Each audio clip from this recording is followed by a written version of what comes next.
हाय। हाय। तो बहुत सारे वीडियोस बनाने के बाद हमें ये रियलाइज हुआ कि आज भी ऐसे ऐसे मिसकंसेप्शंस हैं एक मदर इन लॉ और एक डॉटर इन लॉ के रिलेशनशिप को लेके कि मदर इन लॉ कभी माँ नहीं बन सकती, डॉटर इन लॉ कभी बेटी नहीं बन सकती है, और अगर इन दोनों का रिश्ता बहुत अच्छा है तो जरूर कुछ ना कुछ प्रॉब्लम है। तो हमें लगा कि क्यों ना इस चीज पर एक अवेयरनेस क्रिएट की जाए। तो मैं आज एक ऐसे इंसान से ये पूछना चाहती हूँ जिन्होंने अपनी डॉटर इन लॉ को पहले ही दिन डॉटर बना दिया, और उनके प्यार से, उनके लगाव से, उनके अटेंशन से कभी मुझे ये फील ही नहीं हुआ कि मैं अपने घर में नहीं अपने ससुराल में हूँ। तो who better than my mother in law. Mother in law शायद एक बहुत बड़ा वर्ड हो गया, इतने बड़े वर्ड को छोटा कर देते हैं। आज मैं आपको मिलवाती हूँ अपनी माँ से और हम इनसे पूछते हैं कि ऐसी क्या टिप आप देना चाहते हो लोगों को जिससे ये मिसकंसेप्शन दूर हो जाए, और आपने ऐसा क्या किया कि आज हमारा रिश्ता किसी को भी समझ ही नहीं आ रहा है। देखो, शुरू दिन से ही हम जब से मिले तब से मेरे मन में यही भावना थी कि मैं अपनी बहू कभी बहू की तरह से ट्रीट करूंगी नहीं, उसको बेटी ही मानूंगी। तो मेरे मन में जब से पहली बार तुम्हें देखा था खुशबू, तब से मन में ये था कि उसको मैं बेटी बना के लाऊंगी, बेटियों की तरह से रखूंगी। जैसे पहले पुराने ज़माने में ये होता था कि नहीं जी, बहू हमारे सास ने ये किया था, हमारी दादे सास ने ये किया था, तो वही परंपरा चलती रहेगी कि हम भी अपनी बहू को उसी तरह से रखेंगे।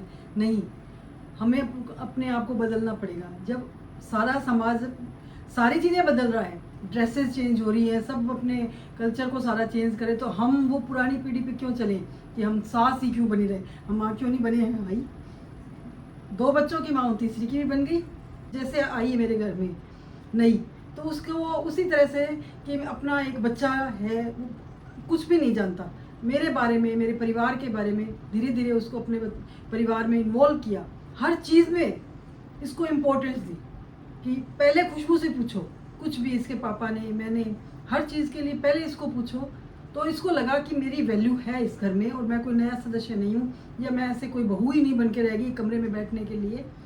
मैं मेन मुख्य है, इनकी सदस्य हूँ। तो ये उसी तरह से हम दोनों बात शेयर करते हैं। सगाई होने से पहले भी जब देखा था तो हम फ़ोन पे माँ बेटियों की तरह ये सारा अपना रूटीन मुझे बताती, मैं भी इसको ये पूछती, माँ आप क्या कर रहे हो, आपने क्या बनाया, मैं भी इसको सारा बताती, ये भी अपना बताती। और शादी के बाद तो हम दोनों बहुत ज़्यादा, मैं वेट करती रहती कि कब खुशबू आएगी तो खाना साथ में ही खाएंगे। तो इस तरह से एक बॉन्डिंग अपने आप होती गई। हम बच्चे को अपना बनेंगे, बहू को बेटी बनाओ, कभी बहू मत समझो कि पराया है, नहीं पराई नहीं, एक्चुअल में वो ही अपनी है, बेटी ही, बहू ही अपनी बेटी है। बेटी तो फिर जाएगी, वहाँ जाएगी तो वो अपने पास नहीं रहेगी, रहना इसको है। तो इसको अपना भाई बेटी बनाओ। अगर आपको क्या लगता है, अगर इसी सोच के साथ और भी सासें अगर अपनी बहुओं को रखें तो हम ज्यादा आगे बढ़ेंगे, या उसी सोच के साथ हम रहेंगे तो हम ज्यादा आगे बढ़ेंगे? आगे तो हम उससे, अगर हम इस सोच के साथ, नई सोच के साथ रहेंगे तो आगे बढ़ेंगे, नहीं तो पीछे खींचते जाएंगे। फिर कभी भी बहू के मन में ये आएगा ही नहीं, वो हमेशा वो ही सोचेगी कि यार सास है, चाहे कितना ही कर लो, कितना भी कर लो, रहूंगी तो मैं बहू ही। तो इसलिए उसको जब तक बेटी नहीं मानोगे ना, तो वो पुराना कल्चर वही चलता रहेगा। फिर अगर आप उसको महत्व दोगे तो वो भी आपको महत्व देगी, इसलिए इसको बदलना पड़ेगा। तो ये एक जो छोटी सी सोच है कि कहीं ना कहीं हमें वो चेंज सोसाइटी में लाना पड़ेगा, और इस कॉन्सेप्ट को हटाना पड़ेगा कि सास माँ नहीं बन सकती, बहू बेटी नहीं बन सकती। इस कॉन्सेप्ट को हटा के हम एक नया कॉन्सेप्ट लेके आ सकते हैं कि हम उस डायलॉग को ही चेंज कर दें।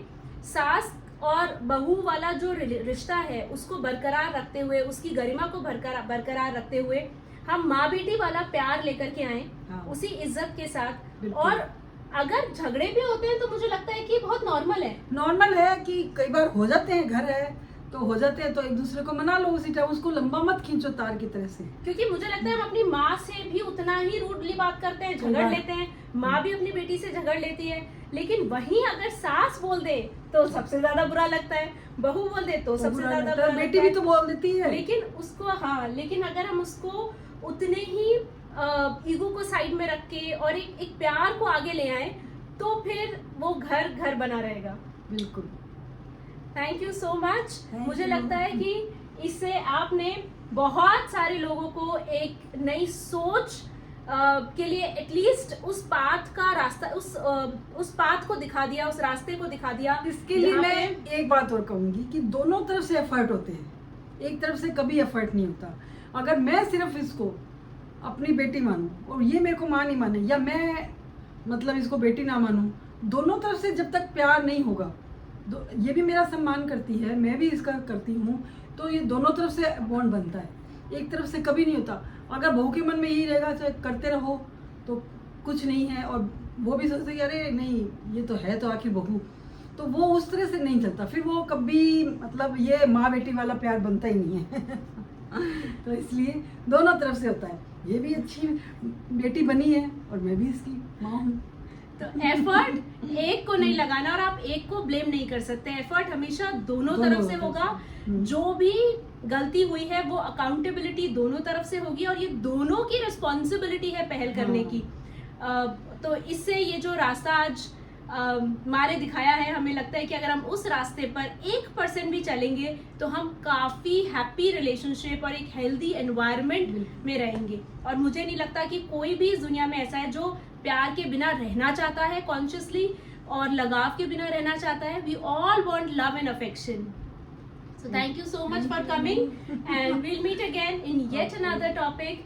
Bye bye, take care.